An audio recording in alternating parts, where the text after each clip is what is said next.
podcast. Coach Colin here. We got Joe Rogan, Dave Smith, and what they're talking about is propaganda. So if you don't know, Dave Smith being on the Joe Rogan Experience, his most recent appearance, he's talking mainly about what's going on between Israel and Palestine.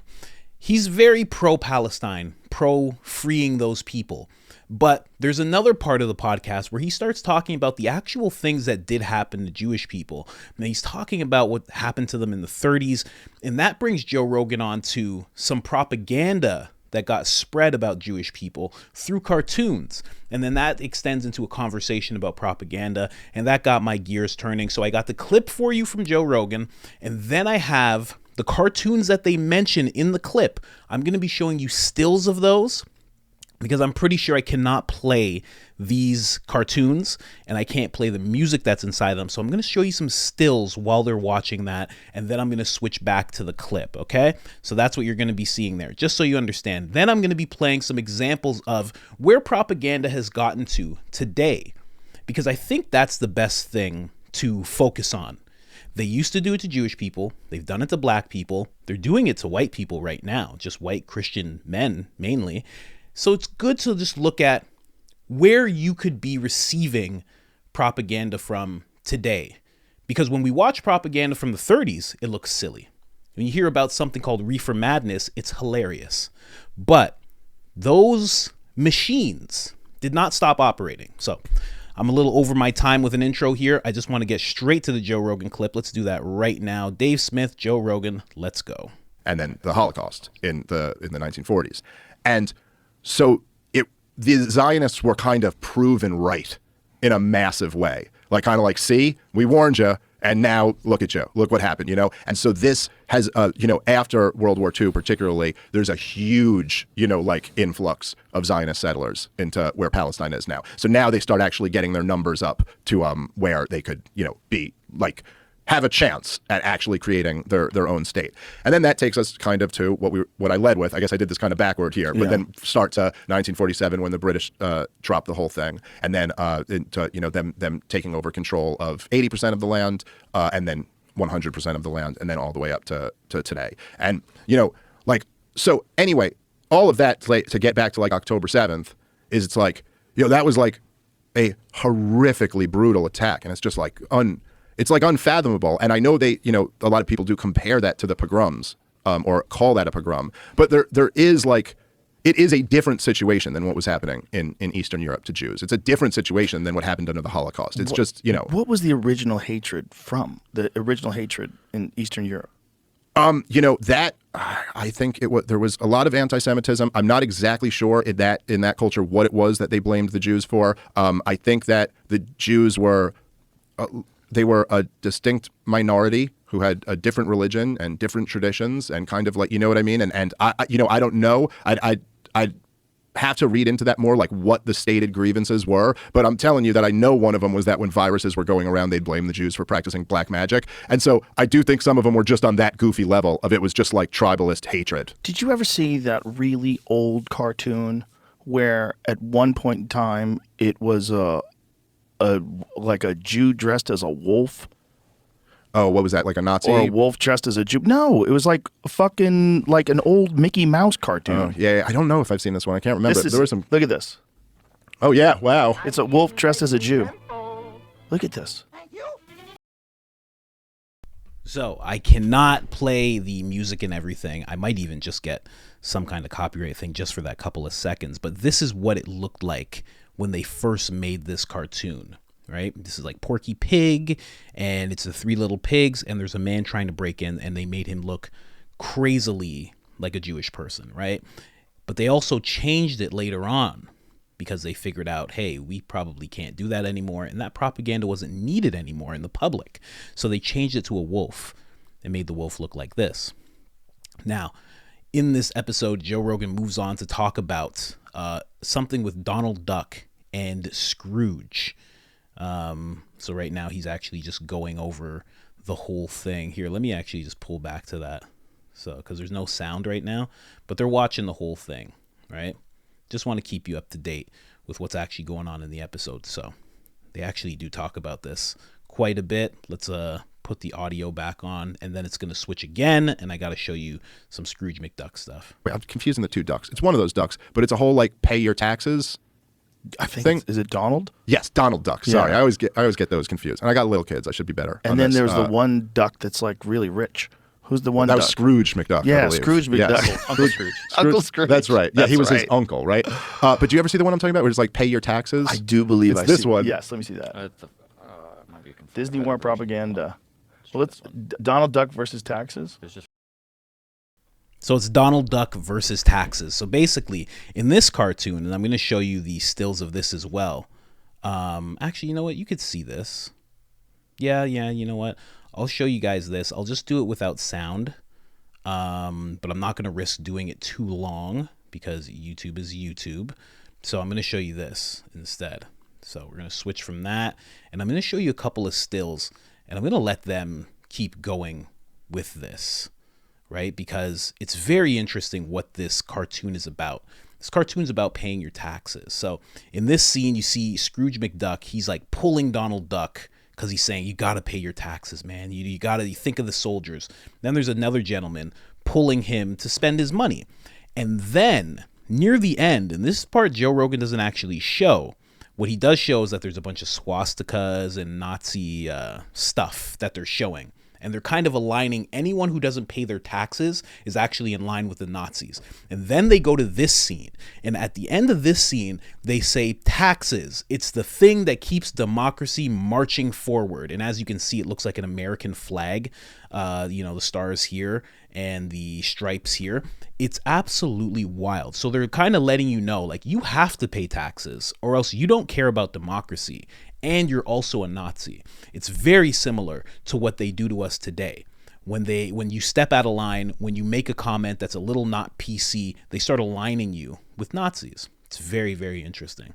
We're just gonna pull this over and let them talk about this further now. Let's go. What is it, the 30s when they put that out? I think that so, yeah. Fucked people up for 100 years. I know. It's amazing that it says something about how different our culture is, though, that like that type of propaganda would work back then, and how much more sophisticated it has to be today. You know, like it was like a simpler time. Well, now when it's that a comedy. would get you. Yeah. If you watch Reefer Madness now, it's a comedy. Like a thing that was meant to terrify you is now unintentionally hilarious. Yeah, and just imagine like if someone from like, say, like you took someone from the 1930s and just showed them like an action movie today. Like a high def action movie, they'd be like, "What in the world is this?" Like they would just blow their minds. You know what I mean? Fast and the Furious, 15 or whatever. Yeah, or they're used to a movie where it's like, see now, we got a dame coming, and then like you just showed them this. Isn't it also interesting that we accepted a certain very specific way of talking that is completely unnatural for a narrator to be explaining what is happening to Donald Duck? Yeah, it's like a weird fucking DJ voice thing. I was watching recently with my daughter the original Frosty the Snowman movie, and the movie just opens with some guy, is just like, it was the first snow of the season, and old Frosty would come up, you know what I mean? And it's just such I actually found it kind of great, because I was like, this is just such a lost like thing. I'm kind of glad she's seeing this, you know what I mean? Because it's just such a different time and a different, you know what I mean? Like a different voice, and it's very strange. It's kind of cool in a way. I'm interested in that time period. Well, I mean, not so much the capsule. pay your tax propaganda. No. That part I don't like. But Frosty the Snowman. But Frosty was cool. Yeah, that guy was all right. The Freeze Meister. Yeah. Remember that dude?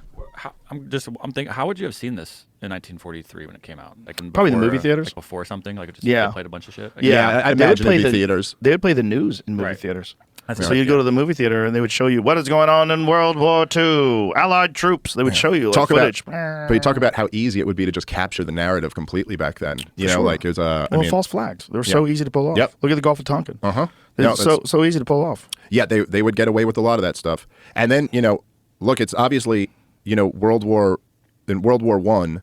Like, to me, World War I is the big one. I think Woodrow Wilson's the worst president in the history of the United States of America. He did more damage to just the entire world, and particularly our country. He's the guy, like, I hate him because he created the Federal Reserve and the income tax, or signed them into law in his administration. But he's the one getting us into World War I. And this is why my thing isn't like, oh, I blame Israel for everything, or I blame the Jews for everything. I blame Washington, D.C. for everything. Like, again, not everything. Bad things happen in the world, but there's so much responsibility on the U.S. federal government, because basically World War I was a war that we never should have been involved in. It had nothing to do with us. It was a war between European monarchies. You know what I mean? Battling over who runs the world. And all of the advice of all of our founding fathers was like, that's exactly why we're here, to not be a part of that, right? Like if you read anything that that Adams or Thomas Jefferson or George Washington said about foreign policy, it was all like, that is what you do not do. Do not get into entangling alliances between these despots. That's not what we're here for. What we're here is to be a city on a hill, to have free people. You know, that's, I mean, short as they may have fallen of that vision, the whole slavery thing was a pretty big one, but regardless, that was what they said. And then World War I comes along and it's like textbook, like, yes, don't get involved in this. And the war was very interesting. This guy has so much knowledge. It's wild. The fact that it's all just in his head like this is absolutely, there's nobody else that has this kind of knowledge at hand as detailed. Like, he doesn't need anybody to check him or anything. Now, I want to get into this, right? And again, I'm not just focusing on, this isn't, you know, it's not a like pity Jewish people type of thing, but it made me think as I was looking into this, you know, 5 examples of anti-Jewish propaganda in Nazi Germany, right? I was showing you this while the clip was playing. They use posters, they use comics, you know, so that would be art, media, because comics were a form of media back then, articles and essays, so they would use experts, film, again, back to media, and art exhibits, again, like straight up just art. They would use these things in order to mold people's minds into thinking about what Jewish people actually were and what they were doing and why they were a problem. That's just another symbol that they used, you know. And then there was a book, The Poisonous Mushroom. So they were using books, all sorts of things. And then this article really got me going when I read this. From and it's talking about Russia just meddling in race wars, which I see all the time. I always see spikes in this. I will see so many people, and if you're on X, you've probably fell victim to this. You'll see somebody and they will post something and it's a white person fighting a black person, and they'll just say, notice the pattern, and that's it. And then everybody goes crazy in the comments. You have to understand, if you've ever fell victim to this, and I have, because I get pissed off sometimes when I see it, most of the time, I'm not saying some of the time, most of the time, it's not a real person who starts this. Most of the time, it's not a real person who starts this. You have to understand, they have access to Facebook ads. They have access to them, just like anybody. Facebook doesn't say, no, you're in Russia, you can't put any ads out. Facebook doesn't say, no, you're in Russia, so you can't have an account. They don't do that. They don't do that if you're in China. They don't do that if you're anywhere. And you can be anybody, which is a freedom that you need online, but also it gives way for a lot of propaganda to be spread. But now it kind of makes me think, and before I get into it, this woman worked with one of the godfathers of propaganda. His name was Joseph Goebbels or Gables. Sorry, when I don't respect people, I don't really figure out what their names are. But he worked with Hitler. He said to those, and this woman, she worked alongside of him. And she said, to those that say they would have stood up to the Nazis, stood up against the Nazis, I believe they are insincere in meaning that. But believe me, most of them wouldn't have. After the rise of the Nazi Party, the whole country was under some kind of spell. It was the propaganda. That's what she's talking about. It's like she barely even realizes it herself, but she took part in making this propaganda. She insists, I could open myself up to the accusations that I wasn't interested in politics, but the truth is the idealism of youth might have easily led you to having your neck broken. Wow. And she's 101 years old. Right now, she is speaking out about her story, and there's a lot of people who don't even believe her. So moving on to some more propaganda type stuff. So this is what they were showing people in Russia in terms of propaganda. So you have this right here, right? That's just Russian writing, and the translation is up here. It says, to have more, you have to produce more. To produce more, you need to know more. This is in the 1920s. This is a pretty good ad. So they're trying to show you, hey, you got to learn. You got to read books if you want to be able to produce more. Right? They're showing people different things. Have you volunteered? This is an ad that was just this was almost like their Uncle Sam. This is like their Uncle Sam. Like, hey, we want you in here. You got to volunteer. Then they had this fight against the rebellion, fight against religion, fight for socialism. So if you fought against religion, you were fighting for socialism. And back then that was a good thing. Right now we're at a point where a lot of people are turning to their religion, and they're very against socialism. So it's funny that they had to do that. They had to demonize religion in this little picture that you're seeing here. And then again, it's like another Uncle Sam type of thing. But now I move on to what kind of propaganda is out there for us. What are we falling victim to right now? You know, you see these pictures and you're like, wow, those pictures look so weird. Looks so crazy. Donald Duck in a cartoon, that was propaganda for them. Dressing up wolves as Jewish people, that was propaganda to them. It looks so silly. It's just a cartoon. Well, there's things happening right now that you're falling victim to, myself included, that we just don't know because we don't see it. Now, I'm going to show you some mainstream stuff, but then I'm going to start talking about another branch of propaganda that I believe is in existence right now. Okay, let's turn over to this. So this is somebody from MSNBC.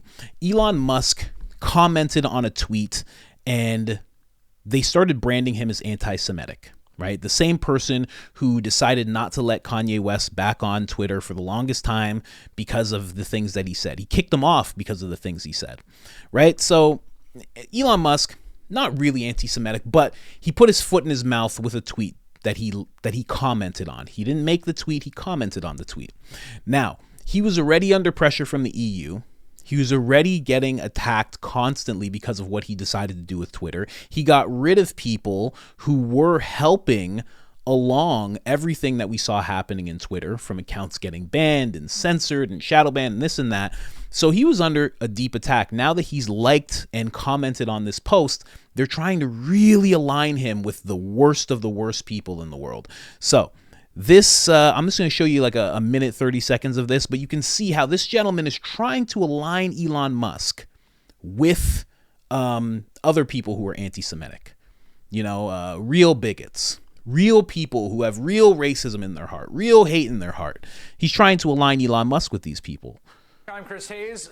One of the most distressing elements of these anguishing past 41 days since the horrific events of October 7th and the start of the brutal and bloody war between Israel and Hamas is the marked rise in anti-Semitic incidents around the world and right here in the U.S.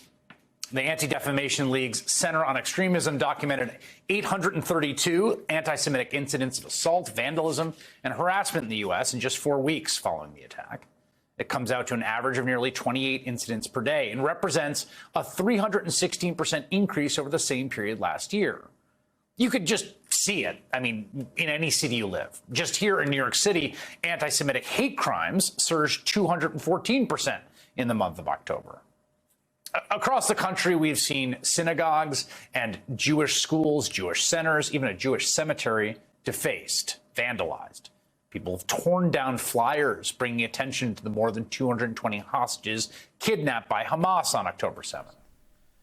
A lot of these Notice, he is now being aligned with people who tear down posters, people who have done things to synagogues. He is now being aligned with the rise in anti-Semitic behavior. And as you can see right here, they are branding him. Look at his face, right underneath his face, the hate machine. You see what I mean with this whole thing? Like, this is the type of stuff that they put out to us now. It seems like he's just trying to give you a little detailed report of what's going on. But what he's actually trying to do is mesh Elon Musk along with all those things. I'll let him go on for just a couple more incidents have taken place under cover of night or behind the relative anonymity of a screen. But yesterday, the wealthiest man in the world made one of the most shocking public pronouncements of anti-Semitism I've seen. And he did it on the platform that he owns. I'm speaking, of course, of Elon Musk, the founder of SpaceX and Tesla, who purchased Twitter last year, changed his name, and promptly managed to lose $25 billion on it. Musk brought his hard-right views to the platform, where he elevated the most loathsome offensive bigots. He welcomed back outright and avowed neo-Nazis who'd been banned from the website. He's defended white supremacists, complained about racism against white people. He compared Jewish billionaire George Soros to a Jewish Marvel supervillain. See, they just keep on doing it. They keep on trying to align him. This guy just said that Elon Musk did the most, I'm paraphrasing what he just said, the worst anti-Semitic act that he's seen that he can think of. What is that anti-Semitic act? Well, by listening to him right now, you're thinking that Elon Musk posted some kind of crazy propaganda, that he posted a horrible picture, that he participated in a pro-Hamas rally or something like that. But that's not what he did. I'm not going to go on with this video. But I will add one more thing to this video. Right here, I'll move my screen. Elon Musk praises anti-Semitic conspiracy theory. So now they're trying to align it with conspiracy theorists as well. Now, again, the tweet that he made wasn't the greatest tweet. It wasn't smart. If you're a billionaire and you know you're under attack and all these eyes are on you and they keep on making all these smear campaigns about you, you should know not to do this. So somebody actually said, hey, they said some disparaging things about Jewish people. And then Elon Musk said Jewish people and people of color kind of being proponents of anti-whiteness, right? And what Elon Musk actually meant was the ADL. He thinks the ADL does exactly that. This person who made this tweet didn't say the ADL. They just said the Jewish community. And then Elon Musk replied to this tweet, you have said the actual truth. So, although it's not a good tweet, it's not the worst, most crazy, terrible thing ever, but that's how the propaganda of today works. I'll show you another example really quick. This is from 6 years ago. This is titled 12 times Trump aides denied Russian collusion, something that we know is not true today. And it's perfect to look back on this because we know it's not true, but let's listen to them present it as though it is true.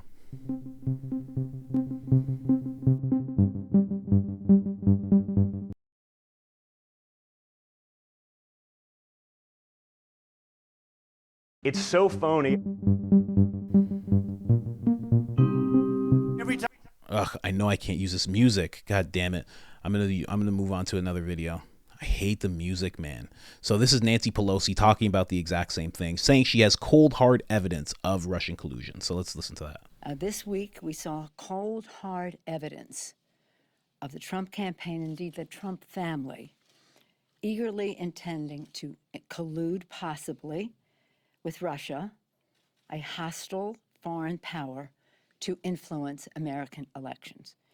In the month, again, as we celebrate the courage of our founders, Republicans in Congress have become enablers of the Trump-Russia assault on our democracy.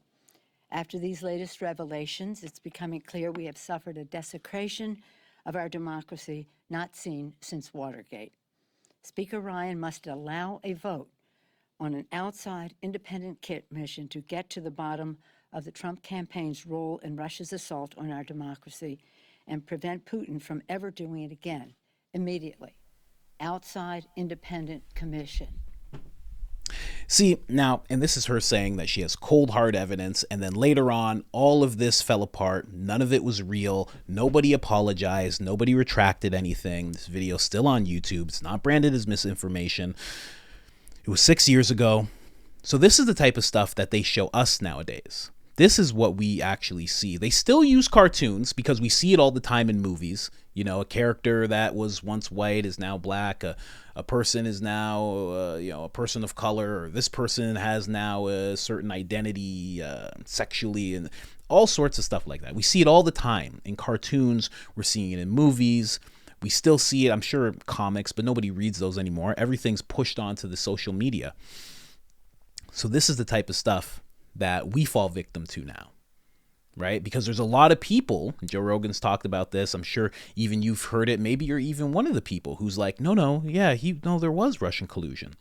But you have to think about what she's saying.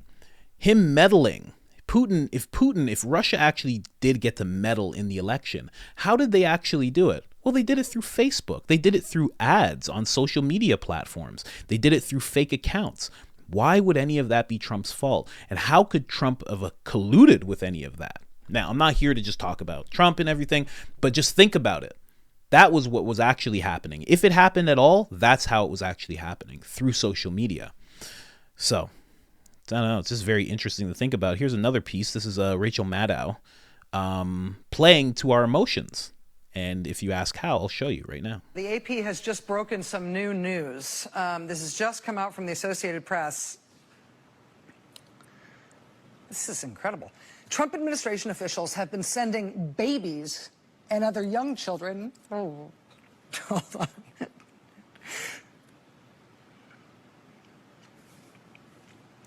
To at least 3.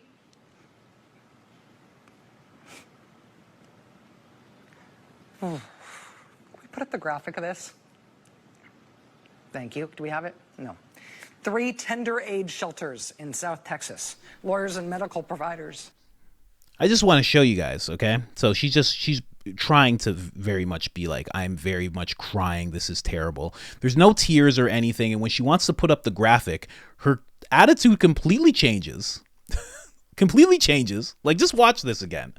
And then when she realizes the graphic's not there, she's like, oh, okay, never mind. I'll go back to crying. Can we put up the graphic of this? Thank you. Do we have it? No. 3 tender age. Do we have it? No. Anyway, so this is the type of stuff that we see nowadays. You know, just to put that out there. And I know you're maybe wondering, like, why are you even showing me this? Well, it's because it made me think. As I was listening to that clip and I looked into it a little deeper, I started thinking about, you know, if that's what they did to Jewish people, who else are they doing that to nowadays? You know? And think about how long it sticks. How long are people that you know, old or young, going to be saying that Trump was involved in Russian collusion? How long is that going to last? There's still people who, at that point, fell victim to that propaganda about Jewish people. There's still people who kind of hold those beliefs, and they have no idea why.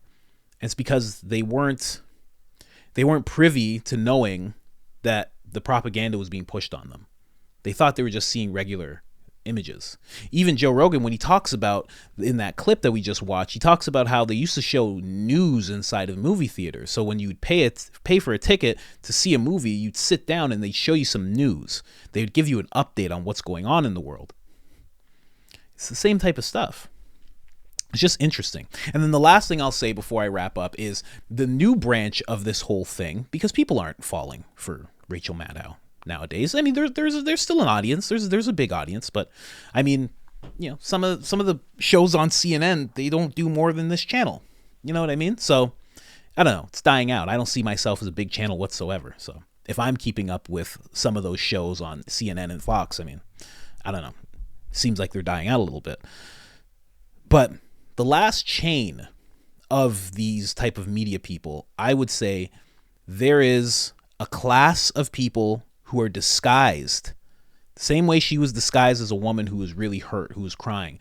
There is a line of people on YouTube who are disguised as independent media, disguised as conservatives, disguised as liberals, who are actually mainstream media, who take their talking points and their orders from the same people that the mainstream media machine would take their talking points and orders from.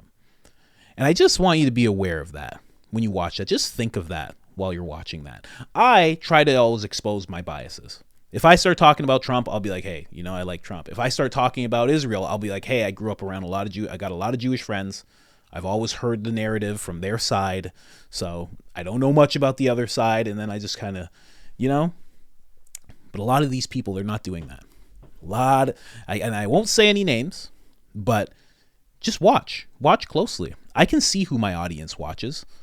YouTube shows us that, what other shows you guys watch. I'll say Jimmy Dore's not one of them. That's for sure. Cause I know a lot of people who watch this watch Jimmy Dore. He's not one of them, but there's some out there and they're more controlled than we know. You know, a lot of people point to Joe Rogan. I don't know. It doesn't seem like it. He's upsetting so many people with the things he says. That's not what controlled people do. Controlled people play right in to who's watching. They play right into it and they never upset you, and they always make sure that you can come to them and hear the thing that you want to hear. They don't do nuance. They don't do balance. They do the one side. You got to watch out for those people. But as time goes on and more things come out, I think you will start to be able to see who those people are. And maybe when I'm a little bigger, I'll start calling them out. Anyways, guys, like the episode, subscribe, hit up IamCoachColin.com. And if you've watched this far, thank you so much. We're family. I'm out.